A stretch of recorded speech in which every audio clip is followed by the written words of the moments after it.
Hola, amados hermanos, yo soy Giselle Rojas, la pastora profeta del Ministerio Apostólico y Profético de Restauración del Reino de los Cielos. Habíamos dicho que en el día de hoy pues íbamos a predicar acerca del arrebatamiento de la iglesia, un tema que es muy importante, un tema pues que tiene que ver prácticamente con toda la escatología que se maneja actualmente, las esperanzas que tiene la iglesia. Me disculpan si hay algún problema con la conexión o se cae por casualidad la conexión, es que tenemos a veces problemas con la luz aquí en República Dominicana y pues bueno, son cosas que las tenemos que sobrellevar. Si se nos cae el vídeo, en todo caso intentaremos hacer otro, pero hoy vamos a predicar sobre este tema que entendemos que es de vital importancia para la Iglesia de Cristo.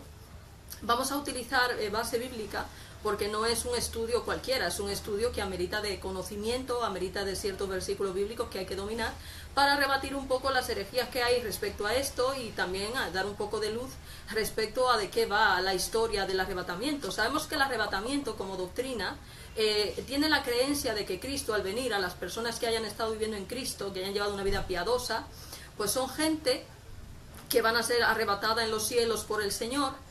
Hola hermano Máximo, aquí estamos cumpliendo con la encomienda que nos ha hecho usted. Saludo para la gente por allá de su pueblo, de su tierra.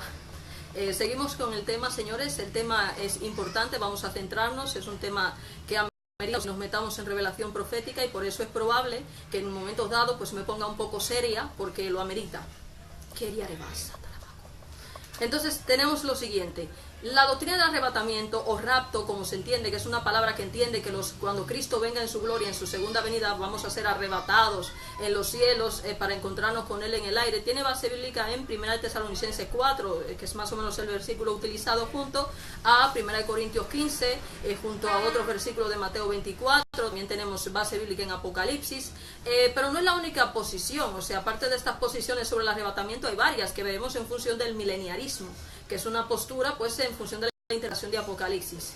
Nosotros que vamos a interpretar hoy las diferentes posturas que hay primero y luego iremos en base a lo que es 1 Tesalonicenses 4, explicándole al pueblo con revelación profética a qué se refería el apóstol Pablo, porque toca una serie de alegorías y enlaces bíblicos que de no conocerse pues se puede llegar a hacer fábulas de todo tipo que no tienen nada que ver con la realidad. Mi alma alaba la gloria del Señor Yahvé. Empezamos entonces. Sabemos que según las interpretaciones del arrebatamiento hay una que es la mileniarista, es la defendida por los católicos que entienden que el periodo de tiempo de los 1000 años del que habla Apocalipsis, a partir creo que del versículo 18, 19, 20 por ahí, pues tenemos que esa postura afirma que los 1000 años son un poco simbólicos y que responde a una cantidad de tiempo X que la iglesia pues duraría, donde reina la iglesia, Cristo reina a través de su iglesia, porque como dice Apocalipsis claramente nosotros somos un reino de sacerdotes y reinamos con Cristo, y esa postura pues es defendida por católicos y todos los que tienen que ver con la raíz del catolicismo, sea asiático o sea europeo. Luego tenemos, que esa es además el mileniarismo en la que nosotros defendemos en cierta parte, no en todo, porque los católicos no han sabido reconocerse ellos mismos en las escrituras. Y luego tenemos pues la postura premilenarista, que tiene pues dos corrientes, que son el posttribulacionismo y postmilenarismo, y el premilenarismo, esta postura afirma que los cristianos pues que creen en Jesús van a reinar 1000 años con Él, en un periodo de tiempo terrenal, que hay una postura que plantea que los cristianos no pasan la tribulación, que antes de que se manifieste el anticristo seremos arrebatados. Estos son los dispensacionalistas. Es una postura que no es acertada por unas razones muy lógicas que iremos explicando sobre la marcha. Y luego tenemos pues el postmilenarismo, que dice que la segunda venida pues será después, y luego los semitribulacionistas, que obviamente estos piensan que antes, un poquito antes de la tribulación, pues seremos arrebatados en los cielos. O sea, como ustedes podrán ver, aquí hay un sancocho con un montón de piezas, o un ajedrez con un montón de piezas, pero que están dispersas. No es que no tengan verdad, tienen verdad, pero no toda la verdad ni la verdad realmente como es. Fijaros, para nosotros poder entender a qué se refería Pablo, que es la base que están utilizando para hablar de un arrebatamiento literal, nosotros tenemos que entender lo que quiere decir en revelación profética 1 de Tesalonicenses 4, 16, 18. El versículo dice exactamente, leemos textualmente, yo tengo una Biblia Nueva Jerusalén de Sclede Brouwer, yo entiendo que es una de las mejores porque posee concordancia, lo cual nos facilita el trabajo a nivel de revelación. Hola hermanos Rafael Soto, hola Ninoska, Dios los bendiga, gracias por seguirnos en esta tarde. Vamos a estar debatiendo sobre el arrebatamiento, como ya saben, y seguimos con el tema. Nos dice, porque el Señor mismo con voz de truenos, con voz de mando, con voz de arcángel y con trompeta de Dios descenderá del cielo y los muertos en Cristo resucitarán primero. Dice, luego nosotros los que vivimos, los que hayamos quedado, seremos arrebatados juntos con ellos en las nubes para recibir al Señor en los aires, y así estaremos siempre con el Señor. Fíjense, este versículo, este capítulo de Tesalonicenses, que ha sido probablemente el que mayor tropiezo ha dado en cuanto a revelación, está completamente lleno de revelaciones, y esa es quizás la causa principal de los problemas de interpretación que se han tenido con el arrebatamiento. ¿Por qué razón? Porque el Señor te está remitiendo desde el primer versículo, cuando dice, porque el Señor mismo con voz de trueno, de mando y de arcángel, te está remitiendo inmediatamente a Apocalipsis, donde evidentemente el Señor dice que al sonar la séptima trompeta, todos los reinos de la tierra tienen que pasar a manos de los santos del Señor. Pero para poder comprender nosotros esto, nos tendríamos que ir al versículo de Apocalipsis, donde se habla exactamente de esto, que es Apocalipsis 11, del 15 al 19. Cuando ya ha caído la gran ramera, que es Babilonia, Dios ha juzgado, como bien dice Daniel 7, que es probablemente el Apocalipsis de Daniel, porque en él se resume absolutamente todo lo que va a ser la revelación de Cristo. Daniel 7 es probablemente el capítulo del libro de Daniel donde se puede hablar de un evangelio de Cristo sintetizado. Y una de las cosas que Apocalipsis hace, por ejemplo en el capítulo 11 del versículo 15 al 19, es decirte que una vez cae Babilonia, todos los reinos tienen que pasar a manos de los hijos de Dios. Pero ha habido un periodo anterior. Es decir, Babilonia ha tenido un lapsus de tiempo para caer.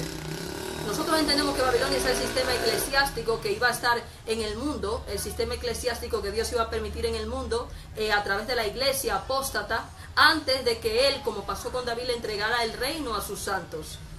Porque sí, señores, hay una cosa que la iglesia no ha entendido. Existe una venida de Cristo espiritual, que es progresiva, y una venida de Cristo literal, que es la que se espera para la restauración universal de todas las cosas. Por eso cuando estamos leyendo al apóstol Pablo aquí, quizás no entendemos la envergadura de lo que él está diciendo. Y para poder entender lo que él está hablando sobre el arrebatamiento, tendríamos que irnos a esos enlaces proféticos de los que yo le estoy hablando. Tienen que seguirme con una Biblia, porque esto no es sencillo, esto es complicado. Miren, partimos del fundamento siguiente. Él dice, y los muertos en Cristo resucitarán primero. Eso se supone que es en la restauración universal. Miren, 1 Corintios 15, que es la base que utiliza Pablo para hablar aquí, básicamente 1 Tesalonicenses 4, cuando habla en 1 Corintios 15, él hace una serie de afirmaciones sobre cómo resucitan los muertos. Hay una cosa que no se ha entendido, se ha hablado de la resurrección de los muertos progresiva que ha ido llevando Cristo a lo largo de toda la cristiandad. Hablamos de unos 2000 años que llevamos caminando con Cristo, y él le dijo claramente a Marta y a María que él era la resurrección y la vida, que el que cree en él nunca morirá. Cuando nosotros venimos a Cristo pasamos de muerte a vida. Cuando él le preguntaron o veían que él iba a morir, le dijo a los discípulos claramente en Mateo 16, 28, que algunos de los presentes no gustarían la muerte hasta que vieran al Hijo del Hombre viniendo en su gloria. Es decir, que esta gente iba a ver esa venida de Cristo con sus ángeles para llevárselos a ellos.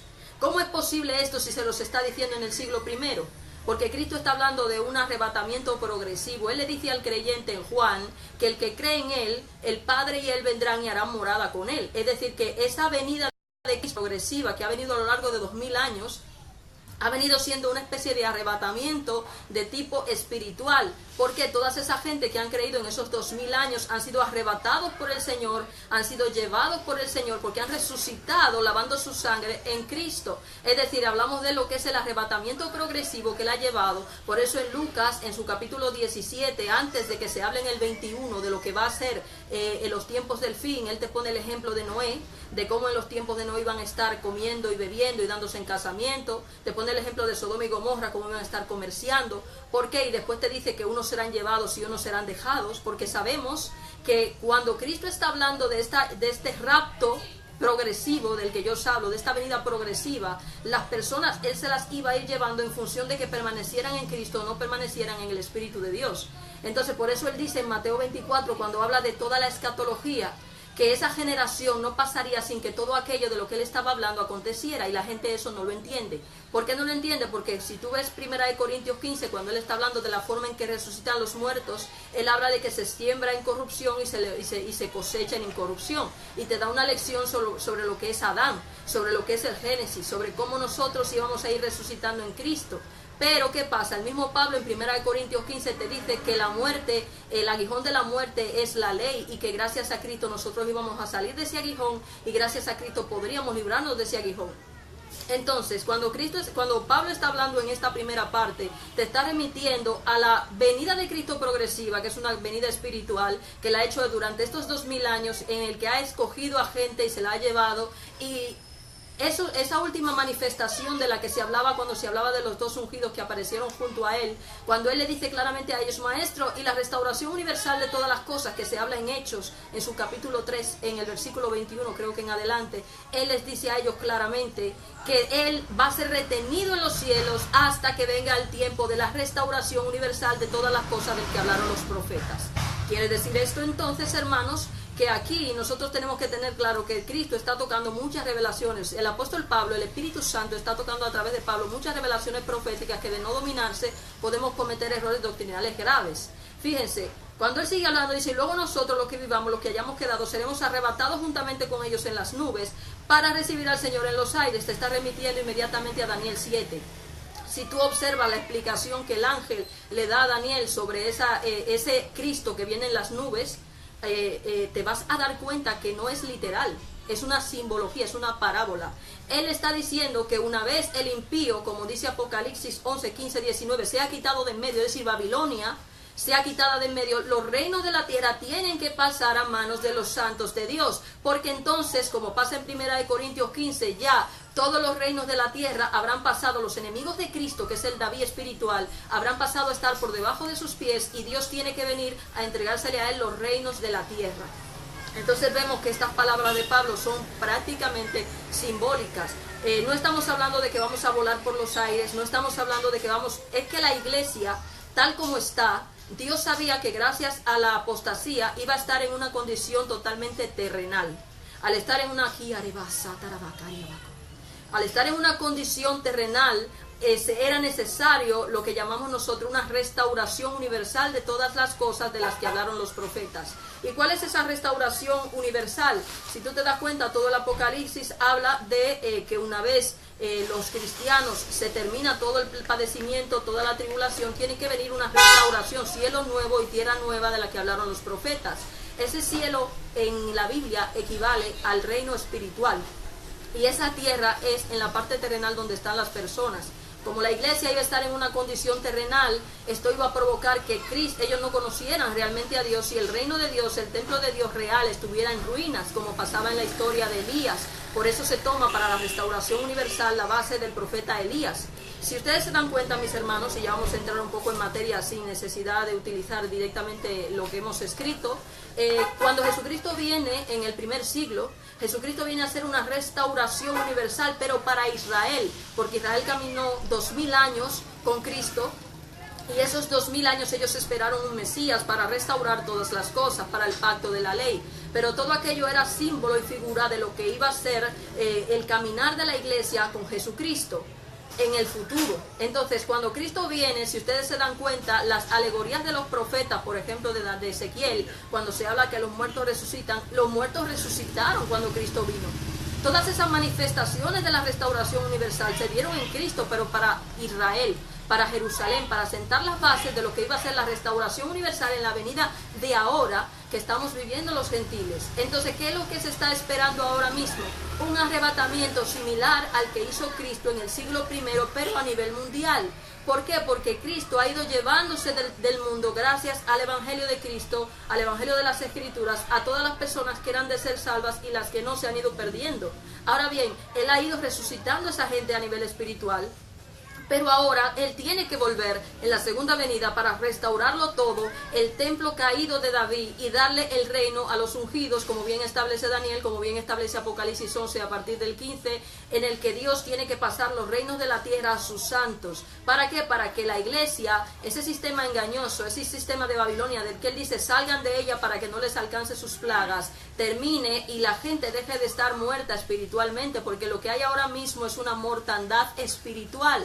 ¿Por qué hay una mortandad espiritual? Porque la iglesia no comprende que estamos nadando en un aguijón que nos lleva a un sistema llamado Babilonia. Entonces Cristo tiene que devolvernos a nosotros al Edén, tiene que devolvernos a la ley que perdimos en el principio, tiene que volver a restaurar el sistema que está caído, y tiene que hacerlo obviamente basado en lo que es la restauración. ¿Qué fue lo que hizo el profeta Elías? Había muchísimos profetas de Baal, había una persecución tremenda sobre los profetas, había un problema descomunal con la doctrina, la gente no sabía distinguir quién era Dios, quién nada, no sabían nada. Entonces el pueblo estaba bailando alrededor de un becerro de oro. Cuando viene Jesucristo, que es la manifestación de la alegoría de Elías, precedido del Juan el Bautista, nos encontramos con que este hombre manifiesta poder, pero sobre todo la doctrina del Edén. Por eso es que 1 Corintios 15 te dice que Cristo es el segundo Adán, alma viviente que da vida. Cuando Él viene a Jerusalén, Él viene a establecer nuevamente la ley del Edén que ellos no habían podido vivir, para darle vida a esa gente que estaban muertos en una falsa doctrina en la que los tenían envueltos los profetas de Baal. Entonces vemos claramente que lo que Cristo tiene que venir a hacer es exactamente lo mismo, porque estamos viviendo lo mismo que en el libro de los Reyes, estamos viviendo toda esa apostasía, y tiene que darle vida espiritual a ellos, introduciéndolos en la verdadera doctrina por medio del verdadero poder de Dios. Entonces, ¿por qué la gente se equivoca cuando hablan de un arrebatamiento que volaremos en los aires? Porque está remitiéndote al profeta Daniel, y como no te está remitiendo a la revelación que hace el ángel, sino a la parábola que da primero, pues la gente piensa que es literal. No es que no vayamos a ser arrebatados, lo vamos a hacer, pero es espiritualmente. Es decir, los cristianos, cuando se les revela la verdad, van a cobrar vida, pero van a cobrar una vida espiritual. Una vida en el sentido de que van a resucitar, como Jesús le dijo a María. Él le dijo: yo soy la resurrección y la vida, el que cree en mí aunque esté muerto vivirá.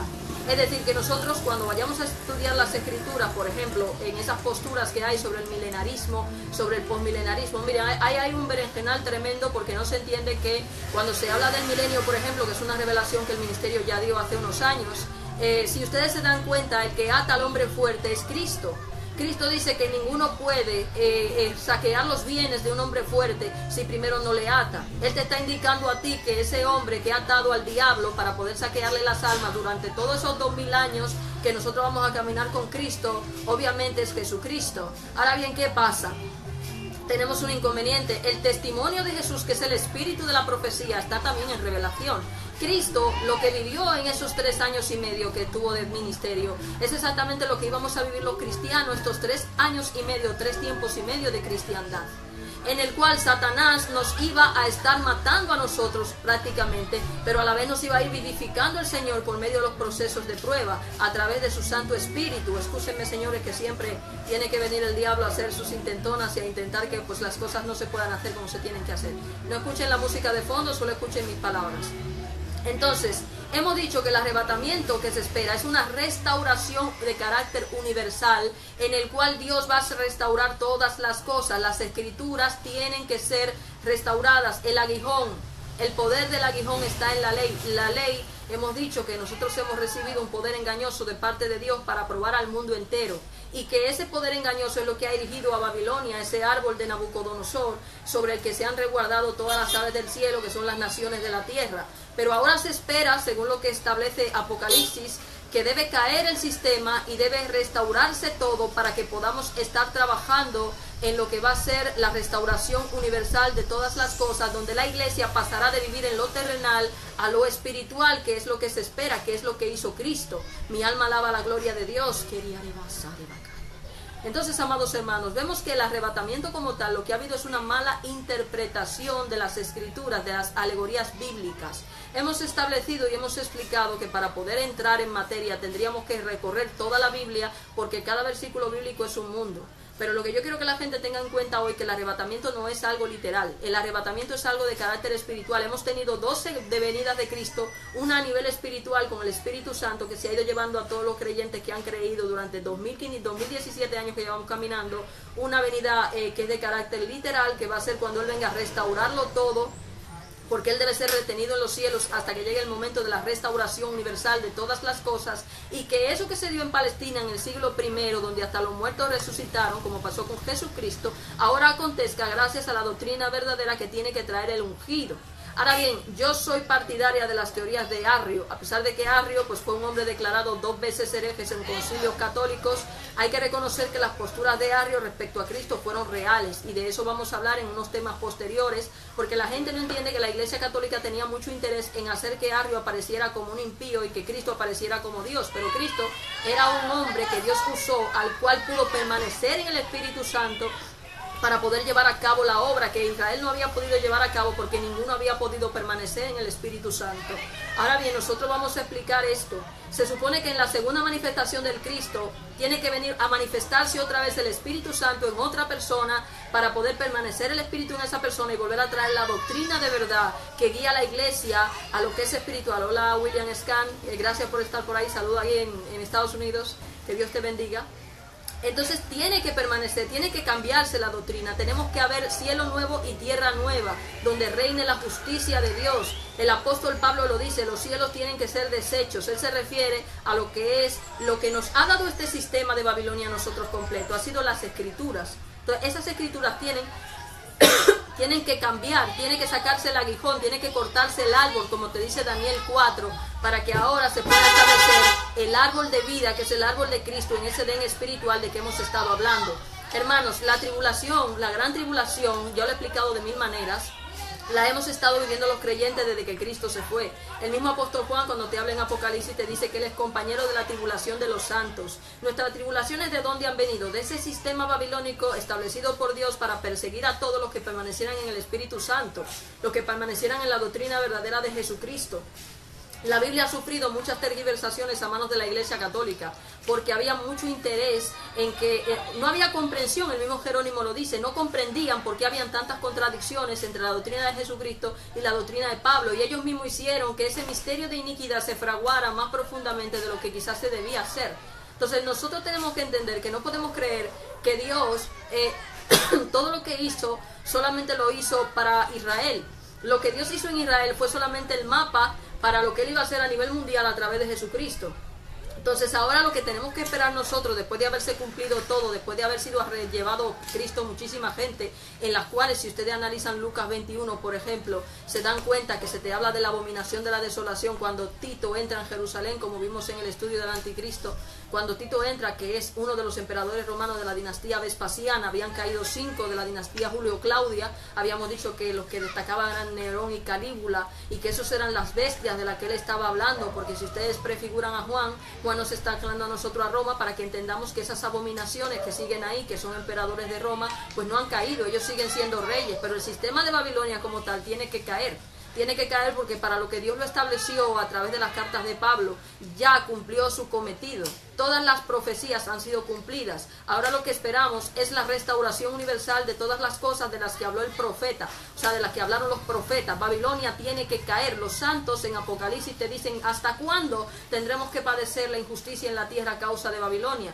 ¿Por qué? Porque a lo largo de estos 2017 años la iglesia misma ha ejercido ese papel que hicieron los fariseos con Cristo, de ser el diablo que iba a juzgar a los creyentes. Por eso Pedro dice claramente que el juicio debe empezar por la casa, porque obviamente el juicio nos iba a llegar a nosotros los creyentes primero. Cuando hablamos de la venida de Cristo, hermanos, hablamos de que ya eso ha de acontecer después de la tribulación, no antes. O sea, ya ahora mismo lo que está pasando simplemente es que el sistema que Dios estableció para 2000 años exactamente, como bien establece el Señor en las Escrituras, ese sistema ya terminó. Ese sistema ya hizo lo que iba a hacer. Ya se ha cumplido la cantidad de personas que Dios tenía establecida para salvar a través de ese sistema. Ahora, ¿qué tenemos que hacer? ¿Qué va a hacer el Cristo? El Cristo tiene que venir a traer la verdad. Tiene que venir a establecer la doctrina verdadera que lleva a la gente a la salvación, a la resurrección universal, que fue lo que hizo Cristo cuando vino con el poder del cielo, manifestando esa restauración de Elías en el Carmelo. Ahora bien, hay que poner muchísimas personas claras en cuanto a que las revelaciones bíblicas hay que enlazarlas. Podríamos decir que el único enemigo en ser vencido por Josué fue Yavín, el rey de Hazor. Josué es prototipo de Jesucristo. Para la conquista total de Canaán hay que tumbar al último anaquita, y el último anaquita, que es el último gigante o imperio que tenemos en la Biblia, es Babilonia. O sea, tenemos que estar claros, hermanos, hay que volver al Edén, lo hemos explicado de mil maneras. Esta es la restauración universal de todas las cosas de las que hablaron los profetas, para que los profetas de Baal por fin sean desenmascarados y el templo de Dios sea así restaurado y la adoración vuelva a ser lo que tenía que ser. Amados hermanos, este es un tema complejo, es un tema profundísimo, Yo les estoy hablando de forma lo más general que puedo, porque son temas tan complicados que, claro, hablarlos así, pues puede que muchas de las personas que no tienen un dominio de las escrituras muy amplio, a lo mejor se pierdan, otros a lo mejor no entiendan, otros a lo mejor están cerrados y no quieren salir de esas fábulas que han estado aprendiendo durante siglos. Pero yo les encomiendo, les digo que por favor tomen en cuenta las palabras que yo les estoy diciendo. Les he explicado que lo que Pablo hace en 1 Tesalonicenses 4 es remitirte a diferentes alegorías bíblicas. Él no te está hablando claramente. La gente piensa que Pablo es un impostor. Pablo no era un impostor. Pablo es probablemente el vaso ungido de Dios más poderoso que ha tenido la Biblia después de Cristo, porque él es el que ha perdido y salvado a más gente a lo largo de la historia de la humanidad. Es un hombre que fue ungido por Dios como el profeta que le mintió al profeta de Judá, para hacer exactamente ese trabajo que Dios quería que hiciera, mintiéndole al profeta para probarlo. Nadie puede juzgar las obras de Dios si Dios te quiere probar. Tú no eres quien. Tú no eres quien para juzgarlo. Si Dios quiere probarte, Él te va a probar. Si Dios quiere que caigas, vas a caer. Si Dios quiere matarte, te va a matar. Si Dios quiere darte vida a través del procesamiento y lo que son las pruebas, lo va a hacer. Nosotros no podemos como cristianos ser engreídos, no podemos ser soeces. Tenemos que entender que Dios es todopoderoso y que Él a su tiempo, Él la verdad la descubre, como la está descubriendo ahora. Desgraciadamente hemos caído en lo que dice el mismo apóstol Pablo acerca de las fábulas. Hay muchas fábulas porque la gente tropieza en las escrituras, como dice el profeta Isaías en el capítulo 28. En el capítulo 28 nosotros tenemos que la soberbia de Efraín fue lo que la hizo tropezar en las escrituras, porque no entendieron que Dios la revelación la dio mandamiento tras mandamiento, mandato sobre mandato, un poco aquí, un poco allí, para que fueran los soberbios y cayeran de espaldas. ¿Por qué? Eso nos lo está diciendo a nosotros. Es que nosotros no podemos coger las escrituras e interpretarlas literalmente. Estas revelaciones sobre Pablo yo las tengo porque el Señor me las dio después de muchos procesos de prueba, porque aquí donde ustedes me ven, yo he sido procesada en gran manera en Dios. He perdido mi vida, lo he perdido absolutamente todo por el Señor y no me arrepiento, porque entiendo que en el Señor toda pérdida es ganancia. Y Él te dice que el que renuncia a padre, a madre, a hijo, en pos de Él, ese recibirá 100 veces más. Por consiguiente, yo estoy más que satisfecha. Podría morirme en este momento y yo no tengo con qué pagarle al Señor las revelaciones y las verdades que el Señor a mí me ha dado, porque lo que me ha dado yo nunca en la vida lo podría tener si no hubiera sido por amar la verdad en Él. Iglesia de Cristo, miren, estos son temas complejos, como os he ido explicando. Era fácil explicar el arrebatamiento. Bastaba con Daniel 7, bastaba con el profeta Elías y los profetas de Baal en el Carmelo. Bastaba, es que cualquier alegoría bíblica te da a ti a entender lo que es el arrebatamiento. Lo que pasa es que cuando nosotros queremos coger las escrituras y no queremos tener amor por la verdad muchas veces, y queremos hacer las revelaciones con nuestra propia fuerza, podemos tener la mala suerte de que nosotros podemos sacar conclusiones que no son ciertas. Fíjense. ¿Por qué os digo estas cosas? Porque está advertido en las escrituras que la gente para el fin de los tiempos caería en fábulas, pero caerían en fábulas por no querer tener amor por la verdad, porque ¿a quién se le ocurre enviar la tribulación para el futuro cuando se supone que Cristo lo que vino a traernos a nosotros fue un camino nuevo de padecimiento y de sacrificio para entrar en ese altar de holocaustos que elevó Dios en el cielo para sacar a los creyentes? Entonces, nosotros no podemos ser locos y pensar que la iglesia no va a pasar tribulación, porque si no, ¿cómo va a lavar la vestidura en la sangre de Cristo para tener acceso a la vida? Eso es una cosa ilógica, son cosas que la gente la hace porque cuando tú no vives la tribulación, cuando tú no vives lo espiritual, lo que te viene primero a la cabeza es lo que te viene primero es negarlo. O sea, no podemos negar la realidad, tenemos que ser claros. Yo he sufrido muchos ataques siempre porque cuando tú no tienes el tipo de revelación que yo tengo, cuando tú no tienes el tipo de creencia que yo tengo, pues siempre vas a pensar que el otro pues miente, que el otro es el diablo, pues a Cristo le dijeron Belzebú, mi hermano. No, yo no puedo echar al diablo para afuera. Si yo echo a los demonios, ¿en el nombre de quién lo echáis vosotros? Porque nadie puede hacerse la guerra a sí mismo. Yo porque voy a estar predicando sobre salir del trabajo y de la esclavitud si yo fuera el diablo. Al diablo le interesa que usted siga esclavo. ¿Cómo voy a predicar que no matéis a los animales y que no les hagáis daño? Si el diablo lo que quiere es que os comáis a los animales y los matéis a todos. ¿Cómo voy a predicaros a vosotros que améis a vuestro prójimo y que los perdonéis siempre? Si yo fuera el diablo, si el diablo lo que quiere es comerse a la gente. O sea, tienen que tener un poquito de conciencia Hay muchos ministros que no tienen la culpa quizás de tener una revelación equivocada. La tienen porque se llevaron de falsos ministros que manifestaron poder, llevaron muchos seguidores, pero en realidad era falso todo lo que estaban predicando. Y han engañado, como dice Mateo 24:24, incluso a los escogidos. Hay muchísima gente de Dios que está hoy engañada, siguiendo a falsos maestros que le están vendiendo una tribulación, les están vendiendo un montón de cosas que no son reales. No digo que ellos sean culpables, cuidado con eso. Yo no he dicho que ellos sean culpables, hay mucha gente que no es culpable, hay gente que ama a Dios, pero está en el error porque no tiene revelación, porque no han muerto, pues como estaba Israel nadando alrededor de esos falsos profetas, pues porque no tenían ni idea de cuál era Dios. Las generaciones precedentes a Josué inmediatamente olvidaron cómo era Dios. Es lógico que eso pase, pero para eso Dios siempre se sirve de unos que no doblan las rodillas ante Baal, de un pequeño remanente, para que no se vuelvan como Sodoma y como Gomorra, porque si Dios no le deja ese remanente como Sodoma y como Gomorra, se convertirían. Amados hermanos, el tema de hoy ha sido acerca del arrebatamiento de la Iglesia de Cristo. No he podido ser lo enfática que quisiera. Voy a tratar de escribirle esto por escrito a ustedes para que puedan tener un poco el discernimiento más claro a través de las diferentes revelaciones. Tengo una conexión deficiente, si se me cae la línea seguiré predicando. De antemano os digo que este tema es complejo, es un tema que tienen que verlo de forma general, pero yo les voy a hacer un estudio completo y pormenorizado acerca de lo que es la tribulación, el arrebatamiento de la Iglesia de Cristo, las dos venidas de Cristo, la progresiva, la que es espiritual y que ha ido dando durante estos 2000 años, y la que va a ser la restauración universal de todas las cosas de las que hablaron los profetas, que se supone tiene que acontecer ya. Y a partir de ahí entonces ustedes entenderán mejor lo que les he estado predicando. Para la gloria de Dios, ustedes saben que yo soy una persona que me considero intento ser lo más sincera posible. Como os digo, yo tengo mucho amor en mi corazón para la iglesia. Si he hecho todo esto y he padecido todo lo que he padecido es por amor a la iglesia, porque una persona para poder darle a la iglesia verdad tiene que amarla.